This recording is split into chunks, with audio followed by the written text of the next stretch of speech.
Welcome back to Automation and BeamNG Drive, everybody. Today I'm going to be making a luxury car. As you can see, this is the body we are going to be using. Going to be morphing this a little bit more, making it a bit more square, roof probably a bit higher, stuff like that, making it look a little more luxury, feel me. The year is going to be 2020. Gonna pretend it's 2023 there. Gonna go aluminum panel material. Looking good right like that already. A monocoque chassis, probably AHS steel chassis material. I just go probably just front longitudinal, double wishbone, and multi-link. It's a little more on the sporty side, but then again, I believe multi-link has better comfort than a double wishbone. Yes, it does. Okay, of course, we have to do that. To the people who say that's cheating, how else are you gonna make a car cost $1 million dollars, whatever? So for reliability's sake, we're gonna go for a 60-degree V12. What's more reliable than two inline sixes glued next to each other? Am I right? Gonna go ALSI because I want to try out some more stuff in this new update, and heavy because power and if this thing weighs 5 tons, it doesn't matter that much. Because it's not like you're going to take this to the track day. Anyways, moving on. Crank's going to be probably made out of forged steel. Just go titanium here. I'll move up all these quality sliders later. I'll touch on that later, I think. I do want to make it rev a little higher. I say 8,000 feels pretty good there. Gonna have it be naturally aspirated injection, definitely direct injection, not per cylinder, because I feel like I'm just gonna be maxing everything out otherwise. Premium, obviously, right, because that's gonna improve a lot of things. So tubular long headers. There's no way we're gonna put race on a luxury car like this. That's not the point of this vehicle. Exhaust size is going to have to increase by quite a lot because I'm going to go high flow through a reverse flow just because quiet. We're trying to basically mimic Rolls Royce here. Let's not hide from the truth there. Right off the bat, I think this is looking pretty good. I can probably bring that up to 800 horsepower. I think that's what we'll go for. So this is actually an incredibly long car. Looks kind of awkward, so we're going to try and make the wheels a bit larger, definitely. Hope it'll look a bit less awkward. All-wheel drive, on-demand, going to be an advanced automatic 10-speed. Not like the person who owns this is ever going to drive this, or maybe actually. I don't know. The gearing setup, this is all very confusing to me. I'm kind of a noob. I will come back to that later. I do know that's the right thing to do. Okay, radial tires because literally what else? Medium compound for comfort, and then tire width. I say go 280s. Mileage doesn't matter that much. Let's have some nice wide tires. Probably gonna oversteer. Oversteer. Yes, a lot. Let's make the wheels a little larger. So, we can fit some massive Forgiatos on these. Just kidding.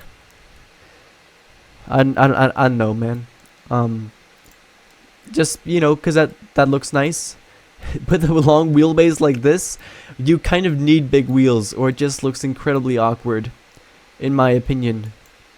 Maybe we don't share opinions, but I don't really care. Probably neither do you. Carbon ceramic brakes. So we're probably just going to max all that out because I want to tune these brakes for comfort like that. And I'm willing to bet that with weighing 2 tons and maxed out carbon ceramic brakes, we will still have brake fade. Like, watch it. So I feel like fully clad under tray, just, why not, right? That's really what we want to ask ourselves here. Brake airflow, I think we can use some of that. So we could put 5 seats in here, but honestly I feel like it's gonna be 4. Ideally, we'd have like a kind of be a bench seat, but not enough space for 3 people. you feel what I mean? You know, a place to put your champagne glasses in between the two rear seats. That's what I mean. Handmade interior, because what else are we going to choose? Luxury heads-up display, you know, so our driver can enjoy himself. Play a little Pong on the infotainment screen. Yes. Quality plus 15, because what else? Ooh, what are we going to go for here? I'm not even sure. I was wondering. Electric variable, of course. Advanced 20 safety. Now I want to be careful here because this is gonna get heavy real fast. We can put that up to the max. This one, once again, kind of obvious, I think. Active comfort, and then just the best of the best because we're trying to make the best of the best. It doesn't oversteer like crazy yet, and we got a bunch of green here, so that means thumbs up, right? Now, our suspension seems to be tuned to incredibly sporty, so I'm going to go normal. I'm not going to go comfort, because I can show you what comfort's going to do. It's going to turn this thing into an off-roader.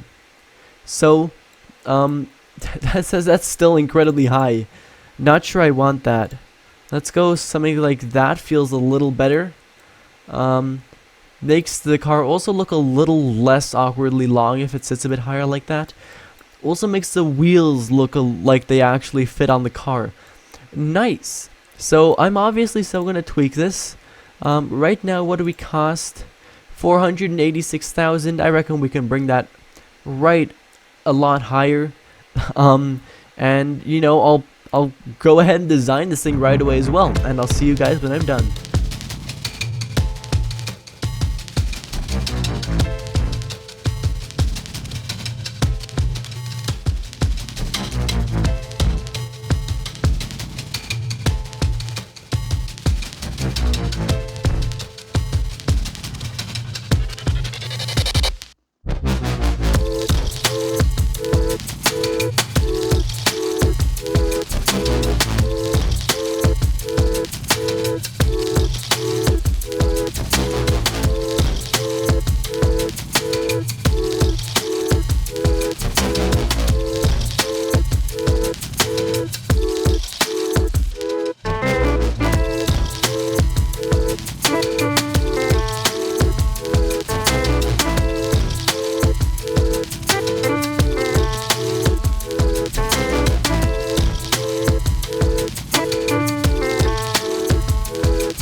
I'm done. So here it is, the Model 18 Trim 18, the Monta Vanquish. I'm not entirely sure what Vanquish means now that I think about it, but you know, it's the first British sounding expensive ass word that I could think of, so we're gonna use that. Definitely let me know what you think of this down in the comments, because I'm always looking to improve. Also, in case you're wondering, these aren't white paint, these are chrome, but it's kind of hard to see. You know, got this grill in here, and through the grill we got the engine, of course. Look at that. So basically pretty cool. We got a daytime running light bar kind of along the front splitter here. I'm definitely a fan of that. Totally haven't used it in other car designs. We got the suicide doors. Yes, because I'm like, didn't I already say we're copying Rolls Royce here? Going for the modern vibes. It's obviously 2023. Oh, there. Oh, come on. Okay. So basically got the light bar here. Not the typical Rolls Royce lights, but you know, we want to be a little unique. You feel me? British license plates, because, I mean, yeah, those were the first ones that popped up when I clicked on the license plates tab. We got some pretty nice looking wheels, if I do say so myself. Quite a big fan of those. So, the paint, you probably saw it as pink in the beginning of the time lapse, and then it changed to this later.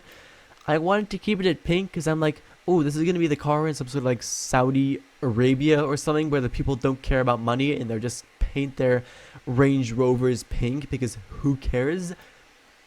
You know, so I thought, yeah, cool. But then I didn't really actually like it that much.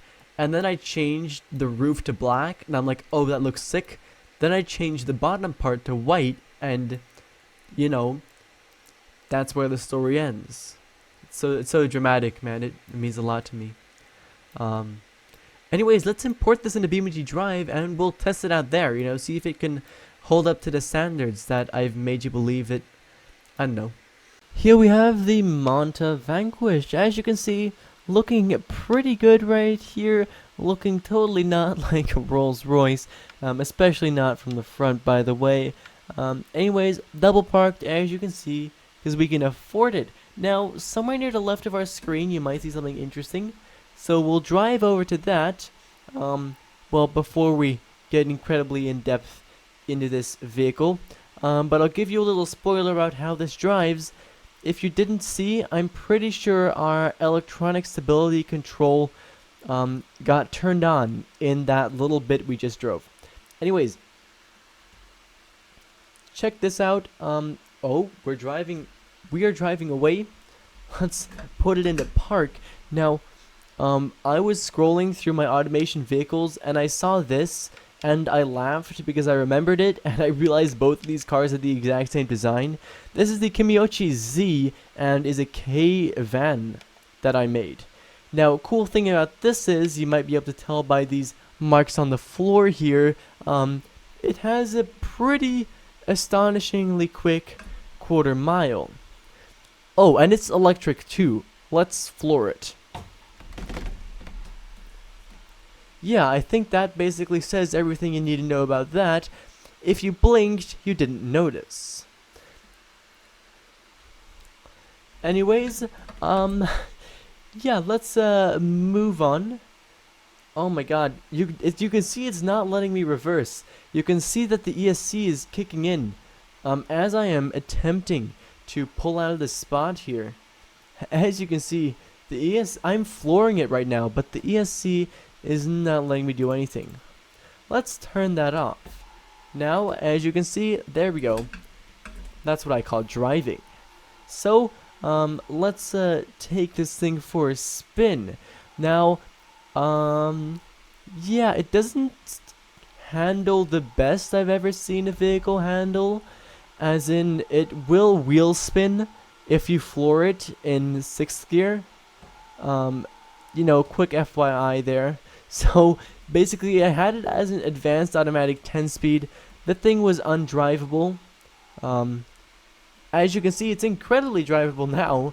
But yeah, I changed it to an advanced automatic 8-speed. And it now drives a lot better. I don't know.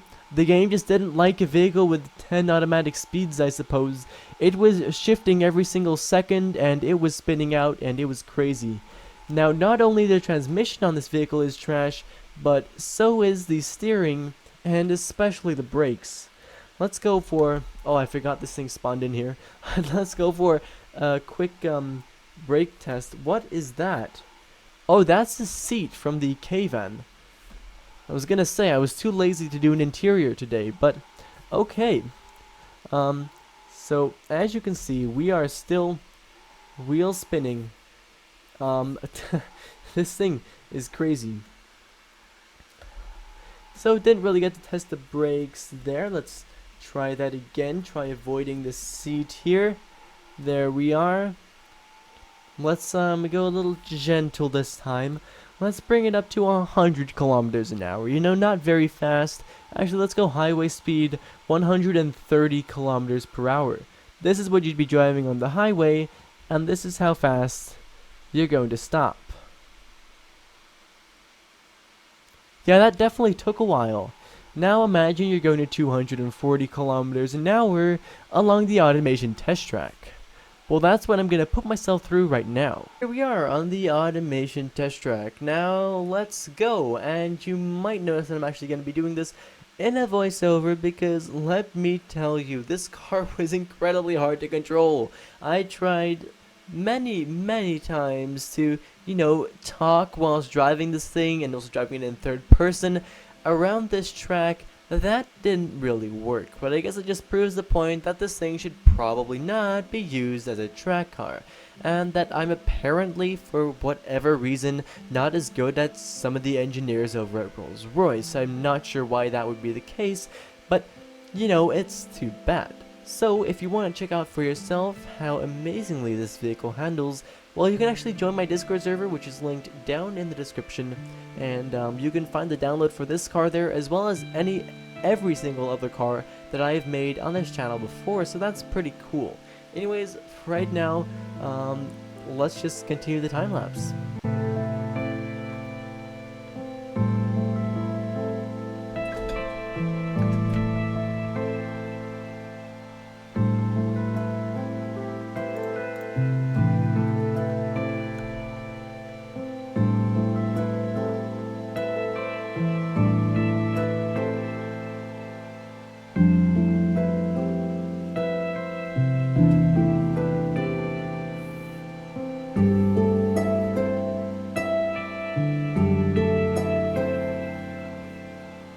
3 minute 10, it's my worst time ever.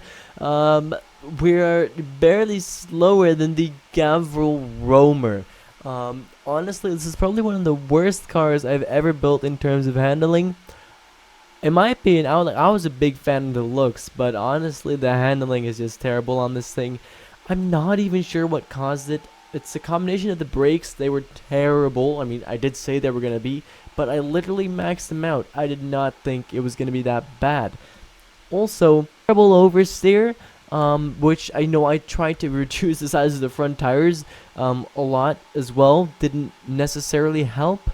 And just overall, like, zero traction. We were getting wheel spin at 200 kilometers an hour if you went full throttle. That was crazy. I've never seen that happen before, and I don't really know what caused it. To be honest, I didn't check the power to weight ratio, and it's probably something like 70-30, right? And at this point, I'm too scared to check it. Anyways, basically, that was that for now. Thank you ever so much for watching, and I hope to see you again in the next one. Bye-bye.